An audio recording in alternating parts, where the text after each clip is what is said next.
Hola ñoñas y ñoños, bienvenidos a una nueva edición de El Rincón de Sobaco, una sección que no tiene ninguna pretensión más que de hablar sobre cómics, historietas, narrativa gráfica, TV o manga, banda de cine, como ustedes quieran llamarlo.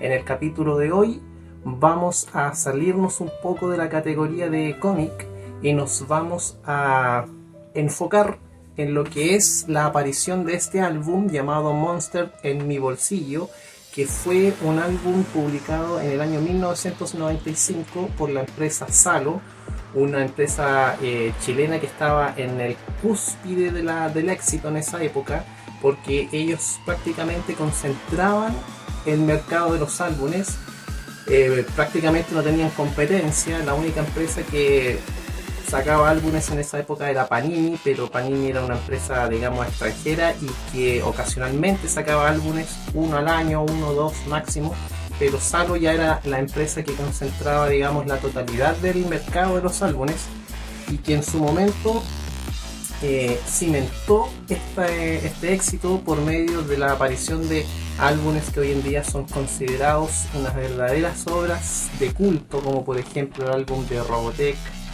el álbum de He-Man, el álbum de las Tortugas Ninjas, el álbum del Rey León y, en fin, una interminable lista de álbumes que situaron a Salo como la empresa más importante en lo que se refiere a la aparición de álbumes y de láminas. Particularmente, este álbum se enmarca dentro de una subcategoría, que es una categoría, digamos, que apareció a fines de los años 80 con el álbum Basuritas, que fue un hitazo, un éxito total, y que posteriormente continuaron otros en la misma categoría, como por ejemplo el álbum de Galería del Terror, que también seguía un poco en la misma línea de Basuritas, que es como una especie de tendencia marcado más a lo bizarro, más al tema del terror, a lo extraño, al tema como de lo grotesco, si es que se puede decir. Entonces, de esa forma se instauró una categoría dentro de lo que fue la publicación de álbumes.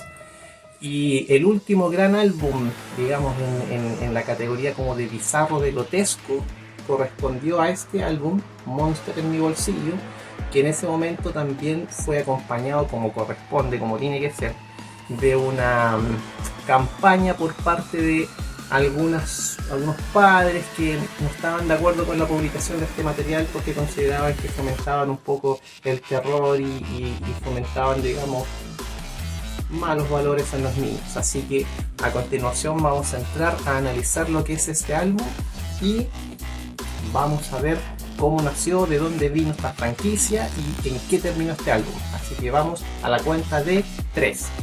3.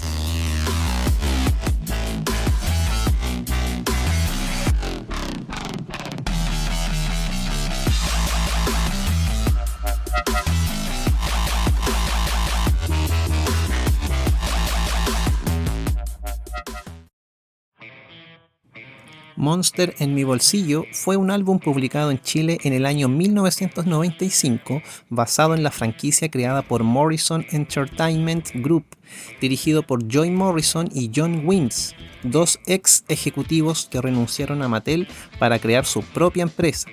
Esta franquicia era un homenaje a personajes basados en monstruos de la literatura fantástica, de la ciencia ficción, de la mitología, crípticos, etc. Y en Estados Unidos se produjeron cartas, cómics, libros, juguetes, ropa, stickers y mucho merchandising inspirado en esta franquicia. En Chile solo los conocimos por medio de este álbum producido por Salo, que a estas alturas es un clásico de clásicos en lo que a álbumes se refiere. En un principio, este álbum aparece en el mercado como un producto de entretención como cualquiera, pero al poco tiempo comienza a generar críticas por parte de profesores que comienzan a descubrir las láminas que los niños comenzaban a llevar a clases. Como es la tónica de la crítica de los profesores, el tema se traslada a los padres que comienzan a enviar cartas a los medios de comunicación criticando la comercialización de estos productos inquietantes para menores de edad. Finalmente, se suma la Iglesia Católica, quien califica este álbum como satánico y que difundía conceptos que desviaban los valores en los niños. Lo concreto es que toda esta campaña le vino de perilla a Salo, quien veía cómo aumentaban las ventas de sus sobres. Finalmente, el álbum deja de publicarse a fines de ese año, siendo este el último álbum publicado en Chile calificado en la categoría de bizarro, junto con álbumes publicados anteriormente, como por ejemplo Basuritas o La Galería del Terror. Bueno, como ustedes se pueden dar cuenta, aquí tenemos el álbum Monster de bolsillo, que a diferencia de las revisiones que hemos hecho en los capítulos anteriores, esto ya es de un formato un poco más grande, así que se nos escapa un poco del plano de la cámara, pero vamos a hacer lo posible para ir viendo los detalles que son como más importantes.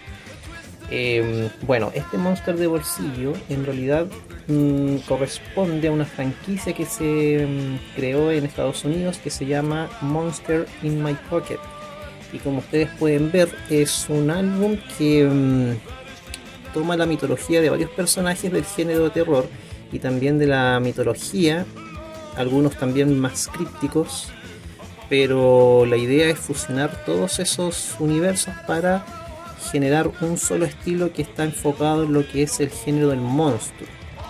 Ahora, esta portada es como bien particular porque obviamente el concepto es coleccionar, además de este álbum, venían unas figuritas muy pequeñitas que eran de goma, que respondía a cada uno de estos personajes, que tú obviamente los podías tener en tu bolsillo. Y de ahí viene el tema de estos monstruos saliendo de un bolsillo que es como una especie de... como un jeans, porque tiene una textura, no sé si se puede ver ahí en detalle, tiene una textura que hace que da a entender que se están arrancando del bolsillo. Entonces desde ese punto de vista igual era bacán este álbum. O sea, tú veías esto y decías, oye, pero esos monstruos se están arrancando, así que... Y cumplía como una función bien marketinera. Y obviamente los auspiciadores aquí, que son un clásico, Uhu Stick, que era una marca de pegamentos que en esa época aprovechó este álbum para entrar al mercado chileno, porque en esa época la empresa o la marca que estaba dominando el mercado era Stick Fix. Y bueno, y Uhu Stick entró, digamos, al mercado chileno por medio de este álbum, auspiciando este álbum, al lado del diario La Tercera, con ese loguito antiguo que tenían, con el loguito del 3 dentro del círculo. Saori, que obviamente es un clásico de clásicos en temas de fabricación de helados. Y Salo, obviamente, que es una empresa que innovó en muchos aspectos en el mercado de los álbumes. De hecho, particularmente con este álbum innovó porque este fue uno de los primeros álbumes que se empezó a publicar en papel puché. Si ustedes se fijan ahí el brillito de la hoja, eso es un papel puché con un gramaje relativamente como bien pequeño el gramaje de la hoja, pero que cumplía la función, digamos, de dar el salto en lo que es la aparición de álbumes en papel roneo, ya pegarse el salto a lo que es en papel cuché. Y en esa época todavía no aparecía el formato de la lámina en sticker, así que tú tenías que pegarlo con pegamento, porque todavía no aparecía el formato de sticker para la lámina. Y ahí es donde entra este auspiciador, porque obviamente generé una alianza con una marca que quiere, digamos, quitarle terreno a Stick Fix, si obviamente estas láminas hay que pegarlas con algo. Entonces en eso radica el tema del auspiciador. Y bueno, este álbum es un recorrido por varios personajes de la mitología en general, del género del terror, de la mitología europea y del género también críptico. Entonces aquí, por ejemplo, podemos ver la aparición de personajes como Werewolf. Justo ahí me falta esa laminita, pero la diagramación de este álbum tiene mucho que ver con lo que es el género del cómic. ¿Por qué? porque todos estos personajes son presentados con viñetas, con cuadros de texto, y también hay muchas onomatopeyas, como por ejemplo este de acá, donde sale este personaje llamado Tyrannosaurus Rex, donde sale... y jugaba también un poco con el humor, porque ahí por ejemplo la gracia de este personaje era que tiraba llamas de la boca. Entonces ahí como que le está encendiendo el cigarro a un compadre que va fumando. Que obviamente es como un homenaje a Godzilla. Entonces la particularidad que tiene este álbum es que recorre por una galería de personajes de terror. Que aquí está el Kraken, otro clásico también de la mitología europea.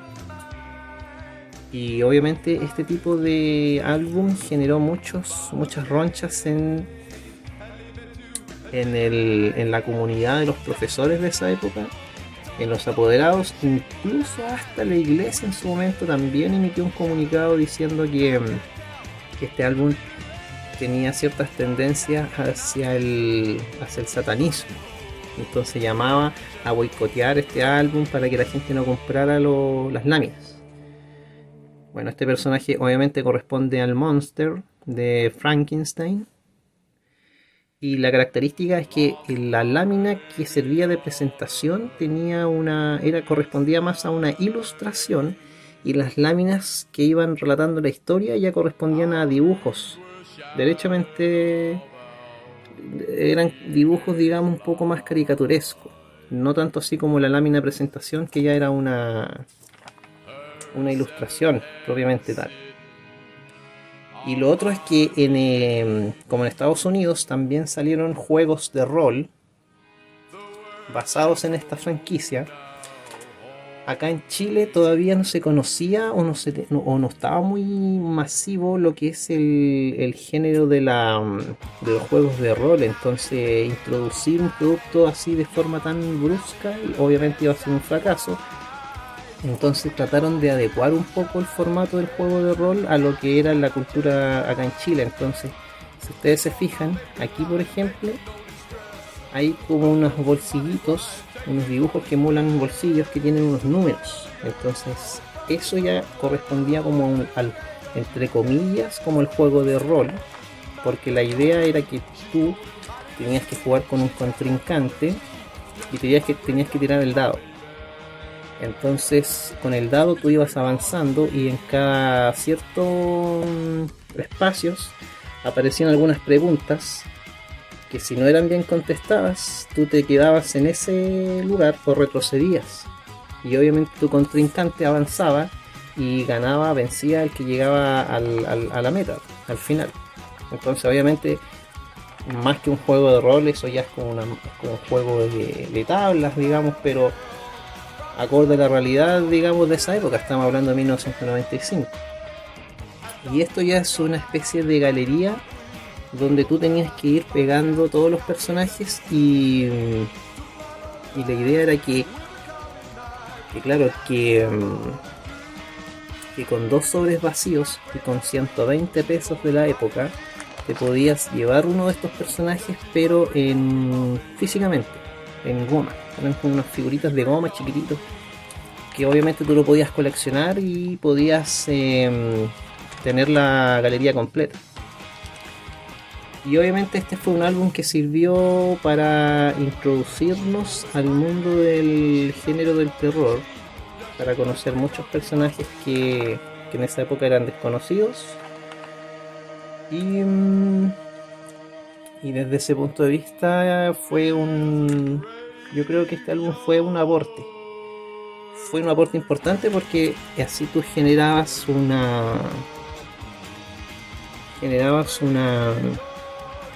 la apertura a un género que era desconocido. Así que desde ese punto de vista, este álbum es catalogado como un clásico dentro de lo que es el género del... Aquí está el hombre invisible. Dentro de lo que es el género del del bizarro, del álbum bizarro o del álbum grotesco. Y obviamente aquí las dos páginas de Uhustick para generar competencia al mercado de los pegamentos. Y obviamente el clásico concurso que si tú completabas el álbum te podías ganar una moto. Imagínate lo que era ganarse una moto en esa época. Y como premio de consuelo te regalaban esas máscaras que en esa época, como obviamente acá en Chile no, el Halloween era impensado que algún día llegara Halloween a Chile.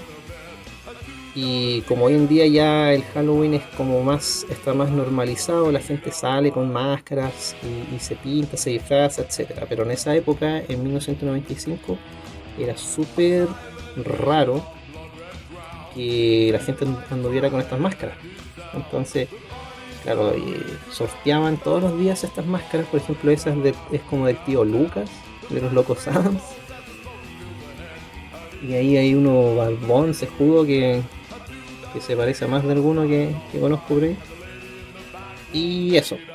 Entonces, álbum Monster en mi bolsillo definitivamente fue un aporte y se transformó en un clásico del mercado de los álbumes nacionales.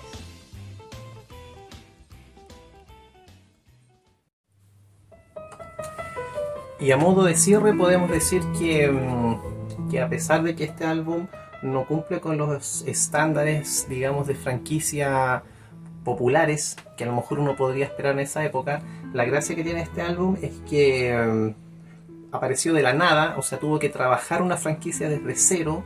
No era un producto, digamos, que se iba a la segura, como por ejemplo un álbum de, no sé, por los Caballeros del Zodiaco, que se genera a partir de una serie que ya es conocida, que ya es famosa, digamos, ya es carta segura. Pero este álbum es un álbum que se construyó a partir de algo que era desconocido. Y en eso radica el éxito de este álbum, porque lograron generar un nicho que posteriormente radicó en una generación de personas que gracias a este álbum se introdujo en lo que es el género del terror. Muchos terminaron conociendo lo que eran las películas de los Monster Smash de la Universal, o del cine de terror del expresionismo alemán, o también introducirse en mitologías nórdicas, que también abrió la puerta para poder conocer también mitologías propias de nuestro país, como por ejemplo la mitología en Chiloé o los relatos de terror en el campo chileno. Así que la gracia de ese álbum radica en eso. Y bueno, y obviamente está muy ligado con lo que posteriormente se empezó a generar en términos de la aparición de lo que fue el género psychobilly, que obviamente el psychobilly es una fusión entre lo que es el mundo del rockabilly o del rock and roll y el mundo también de lo que es el género del terror, de las películas de terror, de los personajes, etc. Así que desde ese sentido fue un nicho muy importante que hasta el día de hoy perdura, y mucha gente aún los puedes encontrar en redes sociales preguntando por este álbum para adquirirlo. Y finalmente la característica que nos deja es que fue producido por Salo, que fue una empresa que con el tiempo desapareció y que dejó un gran legado en lo que es en términos de la cultura popular en Chile. Así que vamos a despedir en la sección del día de hoy, la edición de hoy, agradeciendo a toda la gente que vio el capítulo, a la gente que comparte también este capítulo, a la gente que chatea, que nos postea, que participa, que de alguna forma interactúa con nosotros. Así que un saludo para todos ustedes y nos veremos en una próxima edición. No sé cuándo irá a salir, no sé cómo ni dónde va a salir, pero esperemos que nos podamos encontrar en una próxima edición. Así que, ñoños y ñoños, nos vemos. Hasta luego. Chao.